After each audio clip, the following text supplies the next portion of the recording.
Hello and welcome back to How to Homeschool in High School, the podcast focused on encouraging and equipping you to homeschool through high school. I'm your host, Nadine Lawfer, and in today's episode, number 24, we're going to be discussing all things 12th grade.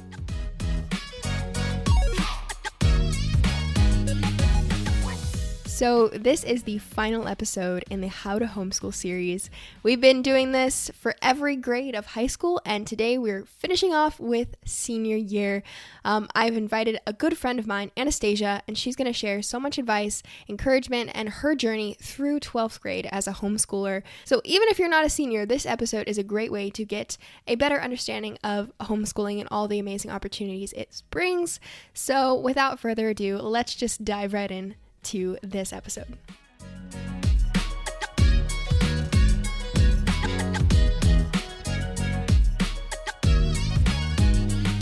So, for anyone who has not heard you before, and you've been on, this is your third time. I think so. Yeah. That's like has to be a record somewhere.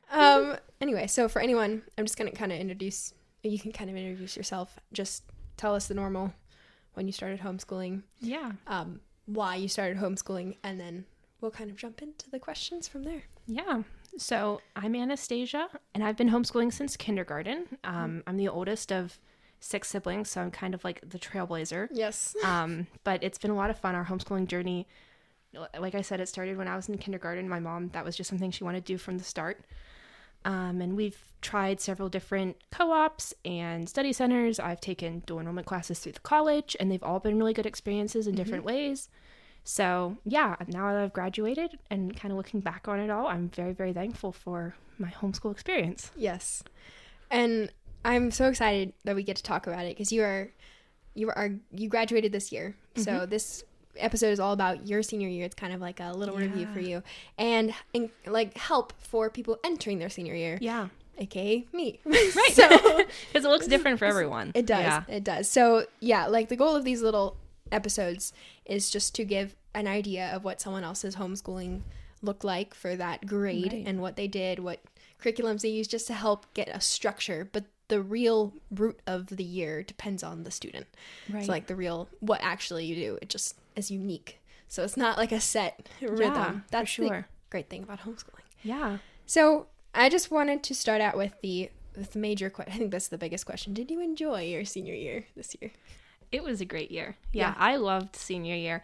I went into it feeling kind of sad, like, oh my goodness, these are all my lasts. But then, you're in the moment, and I just ended up enjoying everything so much.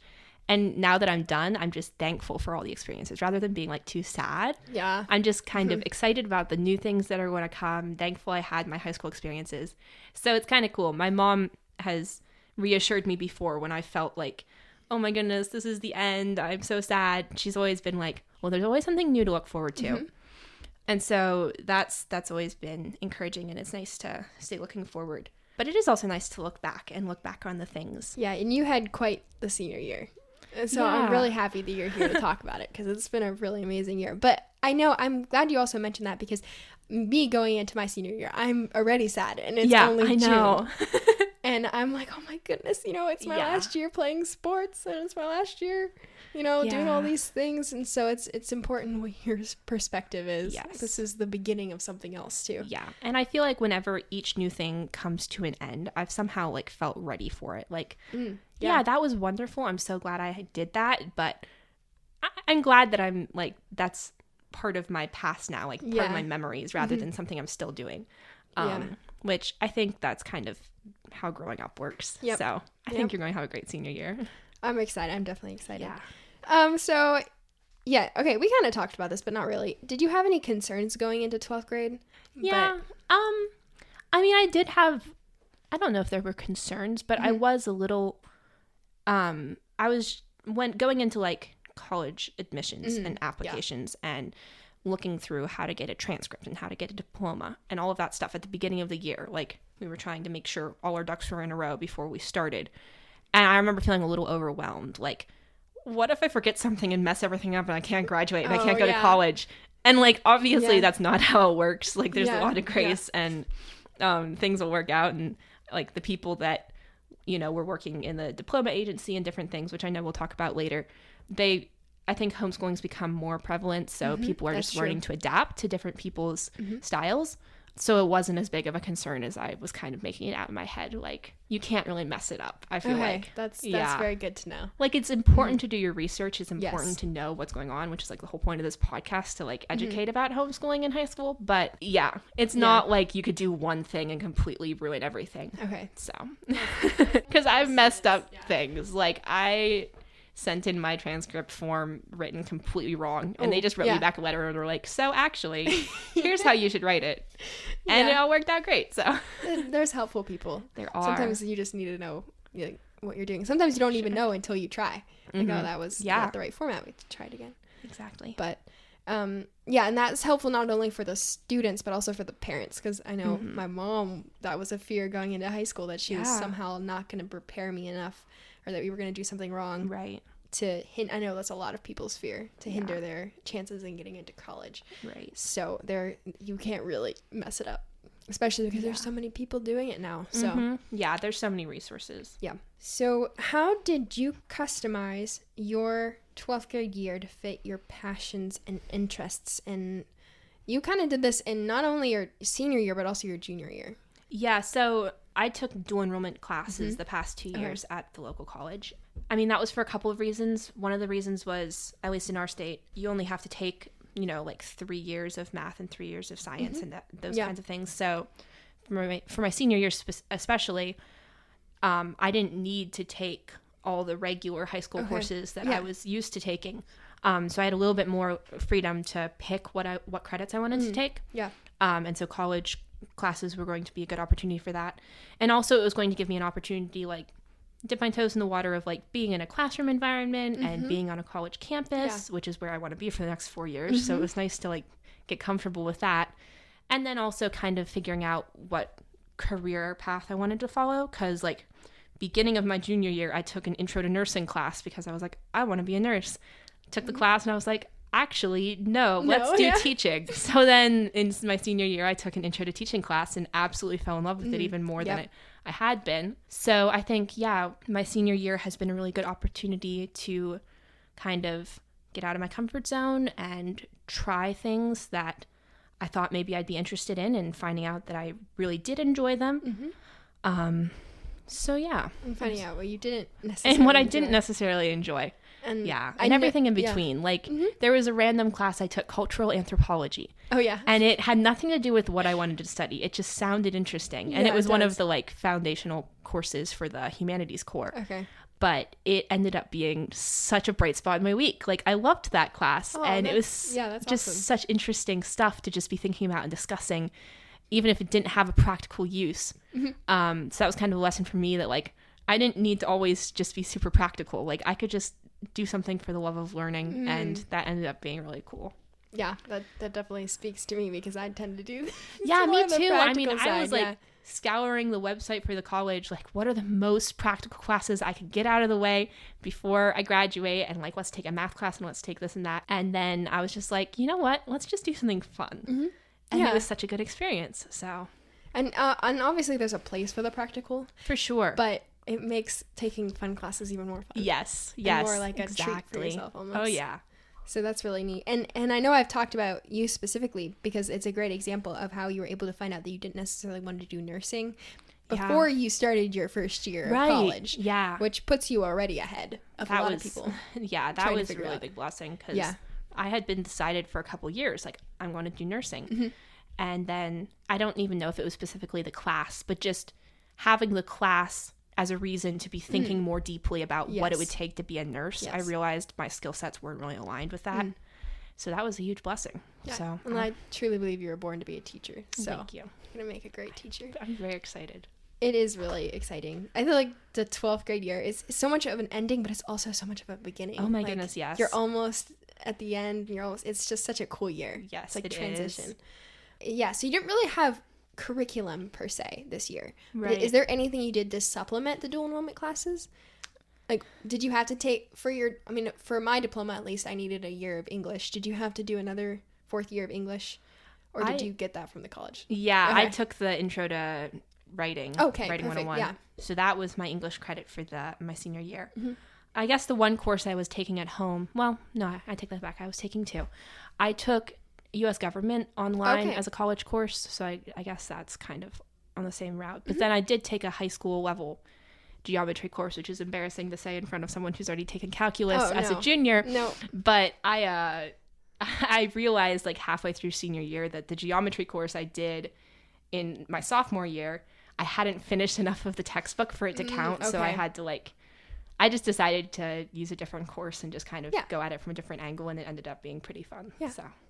I have something actually that I was thinking about the end of the year. So when we're crunching for, our evaluation. Right. And I'm like, God makes so many, it's so cool to watch how different people are, and how people are made for different things. But for me, the thing I needed to finish at the end of the year, I was reading a ton of books. Yeah. I was just reading and reading and reading. I'm like, how do you know you're a STEM person? Is that you need to finish 15 books in 2 weeks because you didn't read. Yeah. And then I was like, and then Annie, she probably read more than enough books over the school year, and she's finishing her math. And so I just thought that was such a funny thing to see. But, people are totally different, but we're very good friends. So that's just the amazing part of it. Yeah. And then you had a lot of cool experiences in your 12th grade. Do you have a favorite? Well, I have to say I did really enjoy track. Senior year of track was a lot of fun. Track was another one of those things where it was going outside my comfort zone. And I just started it in my junior year, was my first year doing it. And it was because my sister Dora was like, I want to do track. You should do track with me. And I was like, that sounds awful. Running. No. But somehow she convinced me. And I think even in my junior year, I was interested in it, and I was like, yeah, let's do this. Let's go run. But I wasn't super enthusiastic about it. But then going into my senior year, realizing this is my last chance. Let's make the most of it. I felt like the season was just a ton of fun, pushing myself, making friendships with people I wasn't expecting to be so close with, and just kind of making the most out of those memories. So you do track through a co-op as well. I do. I know a lot of people. How did you guys find out about Plants and Pillars? I first heard about Plants and Pillars through my cousins who were doing it back in middle school. So I did basketball in 7th grade, soccer in 8th grade. Didn't really love either. So I just kind of stopped for a couple of years, and then COVID happened, and there wasn't really anything available through 9th and 10th grade. And then 11th grade, I just decided to give track a shot because that was the last option. And it ended up being my thing, I think. Just because it's so fun, because it's such a balance of pushing yourself and it's your individual score. Exactly. But then there's also the team element where it's not just you're running by yourself. You're working with a team. You're cheering on a team. And there's always something going on, something different, something new to try or something new to watch. And it's just a lot of fun. It is. I feel like we get so much closer during the track season, and we get to encourage everyone. Yes. Because, you do get to watch that individual person grow. Yeah. And push themselves, and you get to encourage them, and then you go around and they do the same for you. So it's a really cool experience. It is. So for anyone looking for a sports outlet, my best advice would be get involved in your community, and then you'll kind of hear word of mouth different sports opportunities, and sometimes you're the one that starts them too. So yeah, that's pretty cool. And then also, a commonly asked question is, do you feel like you missed out on anything, especially just looking back at all 4 years of your high school? Did you ever feel like you were missing out on things? I think I'm very, very thankful for the homeschool community in our area. Just in general, I feel like there's a ton of options just within our radius. Yeah. So I got to try sports. I got to try music lessons. I got to try all these different opportunities, and I had a part-time job, and all these things just fell into place. And I know that might not be true of every place, but I think it's true of a lot of places. It's growing more and more. And even if there aren't homeschool options, sometimes there's options to get involved through a public school or a Christian school in your area if you're looking for those kinds of opportunities. So I really don't feel like I missed out on anything. I can't think of anything. I mean, I guess for a period of time I was like, oh, I'd like to try a choir, but then actually an opportunity opened up for that. And I was just too busy. I was like, never mind, actually. we'll wait till college to try something like that. Yeah. So, yeah. And I think a lot of times we spend so much time focusing on what we might be missing out as homeschoolers, and we forget to look at what we actually get to do as homeschoolers. Right. I mean, like you said, there were so many piano opportunities for you this year with your music lessons, and then also with HG.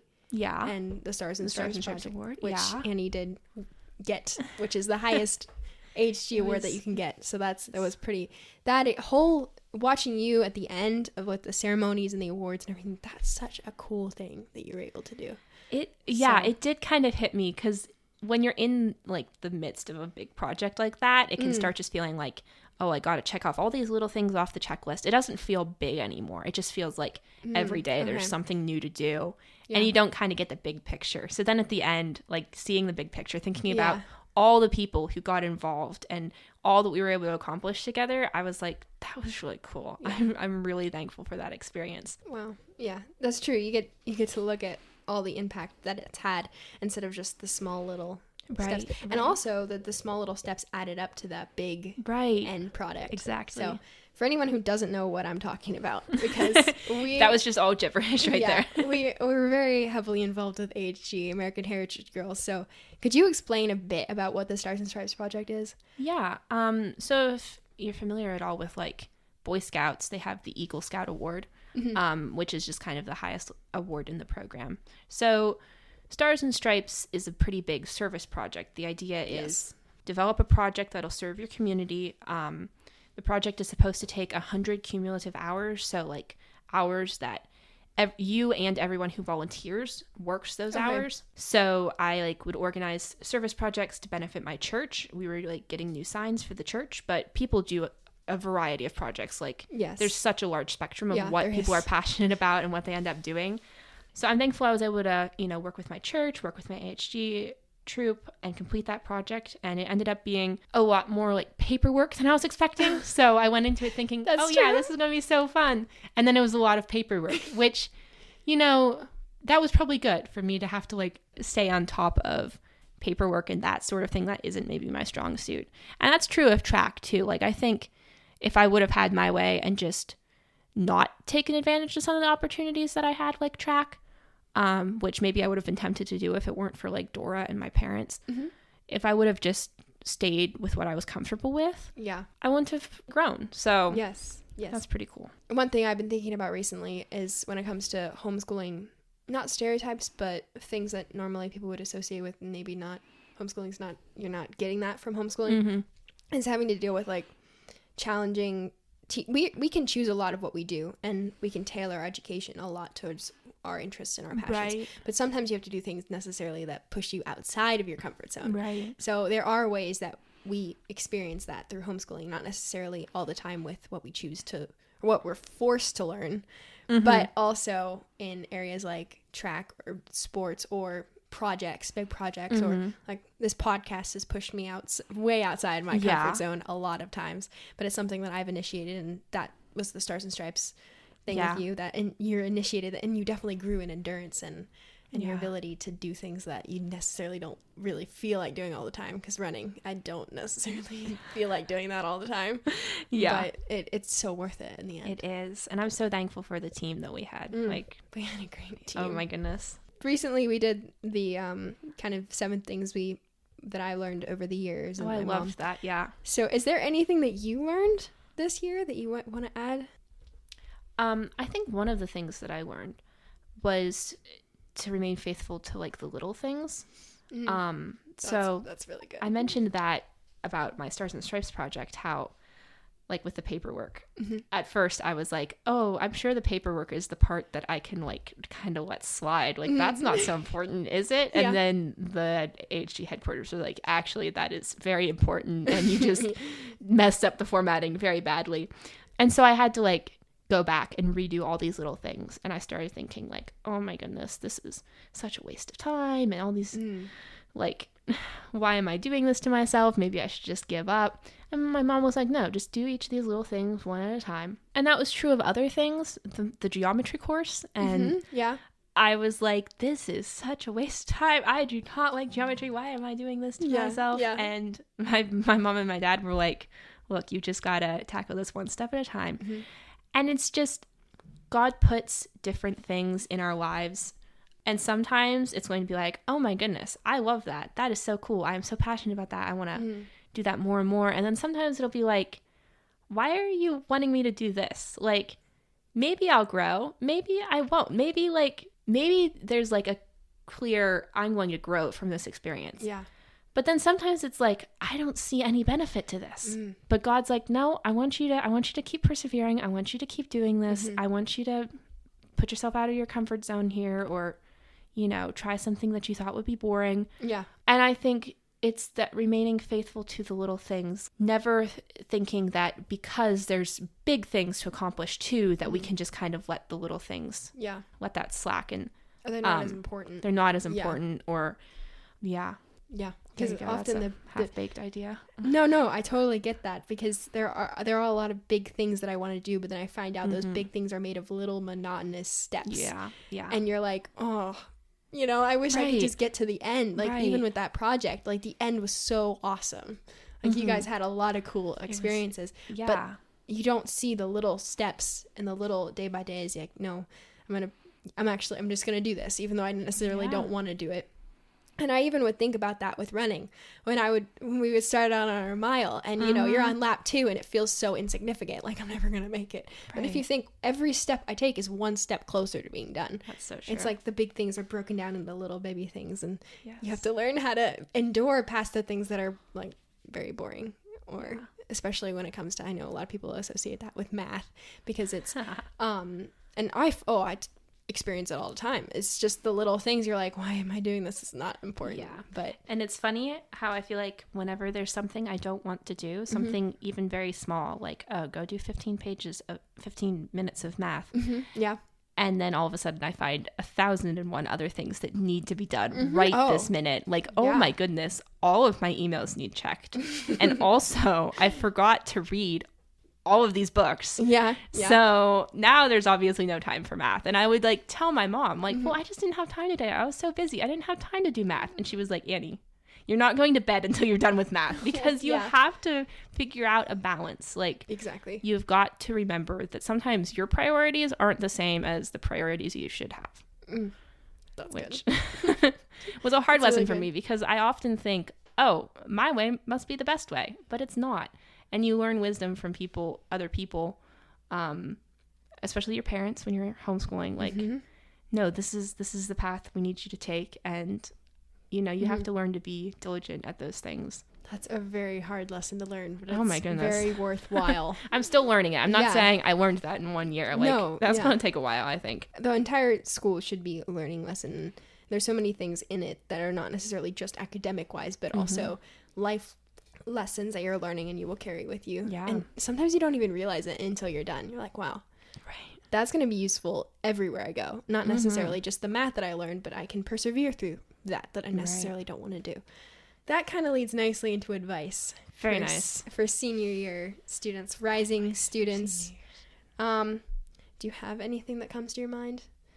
Yeah, I mean, it could be very practical or it could be very deep.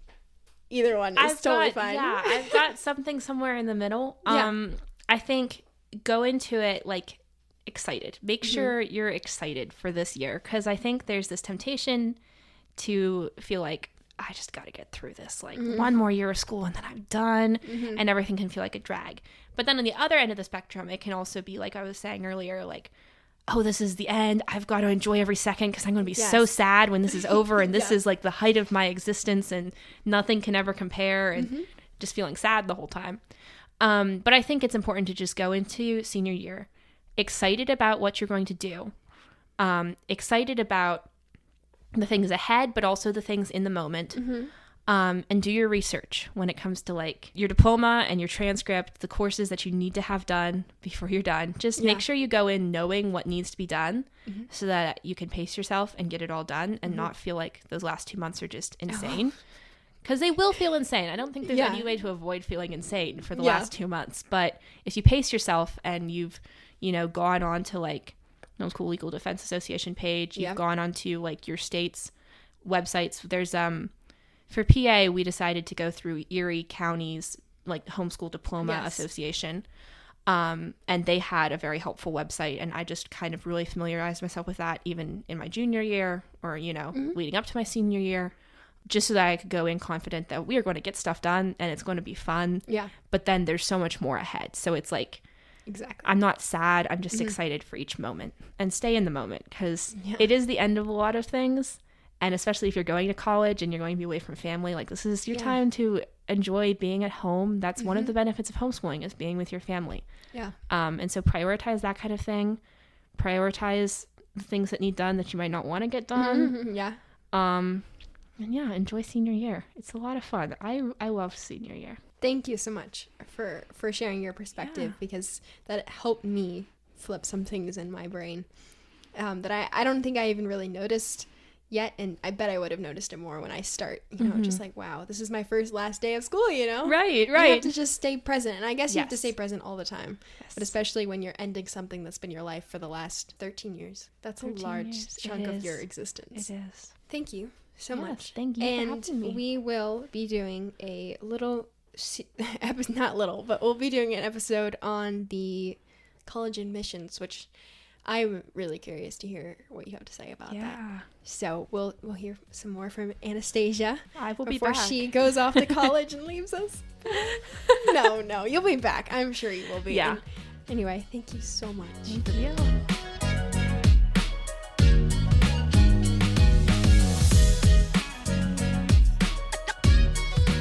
So that is it for our 12th grade episode. I hope you learned something new. I hope you are encouraged for your senior year. I certainly walked away a lot more encouraged and inspired to just take advantage of this opportunity for my last year of high school. And honestly, this will look different for everyone, because some people graduate early through homeschooling, which is incredible, and never really have a senior year. So it really depends on how you homeschool. Again, I always say this, every homeschooling is unique to the family, to the individual. So your homeschooling may look very different from Anastasia. It may look very different from my senior year, and that is totally 100% fine. That's exactly how homeschooling is supposed to be. The goal of these episodes is to inspire you and to hopefully give you some more information and resources. I think the main takeaways, practical wise, for senior year is do your research, know what needs to get done this year. Sometimes it's a lot, sometimes it's a little, and then have fun, take advantage of dual enrollment. Just, it gives you an opportunity to get to know the college you might want to go to, or see if you don't want to go to college. Use this opportunity to get apprenticeships at maybe even trades, looking into trade schools. Like, college is not the only option for sure. Definitely not, especially now. We need more trade school. We need more entrepreneurs. So this is a great year to just kind of use as a transition to just to figure out what you want to do. And yeah, I just take advantage of it. Have fun with it. It is the senior year. I'm certainly excited for mine. If you have any questions regarding senior year, regarding homeschooling, please email me and we'll discuss them on podcast. So if you're planning on going through the college application process this fall or upcoming spring and you're a homeschooler, I will have that episode out as soon as I can, and hopefully that will help you through the process, and I will be sharing my experience as well as I walk through it this year. So yeah, a lot of exciting things. I'm also going to have I've been requested to make an episode about SAT and ACT prep for homeschoolers. I will do that as well. A lot of exciting things coming up, a lot of amazing interviews. Next week we get to hear from an amazing teen author. Her book is actually being published in September. It's coming up soon, so look forward to that interview. It's going to be amazing. And thank you for your patience. I know this podcast episode was a little bit late this week, but I hope you enjoyed it. And thanks to Anastasia, as always, for coming and sharing with us. And that is it for this episode. One thing I do want to ask, if you enjoy this podcast, please give it a review. It will help spread the word about homeschooling, the truth about homeschooling, to more people and hopefully get more engagement. That's always my goal. And as always, continue to stay curious, pursue a love of learning, and I will see you all next week. Bye.